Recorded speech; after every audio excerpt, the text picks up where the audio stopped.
আমরা যে বলি যে সৈরাসের খেটাইছি এখন আমাদের পায়ে আমরা লাথি মারছি। আসলে সৈরাসেরই ভালো ছিল। না, আমরা আওয়ামী লীগের নিষিদ্ধ চাই না, আমরা সাধারণ মানুষ আওয়ামী লীগের নিষিদ্ধ চাই না। তার কারণ ওরা একটা বড় দল।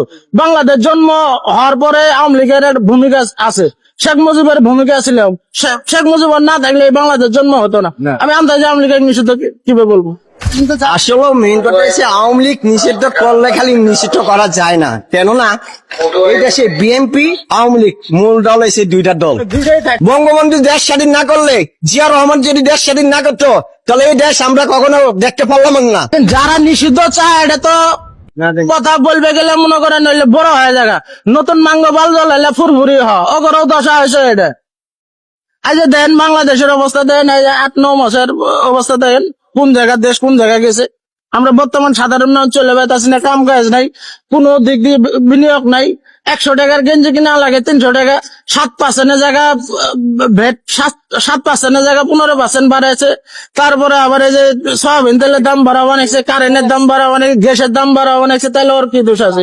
আর যা সত্য আমরা তাই করবো।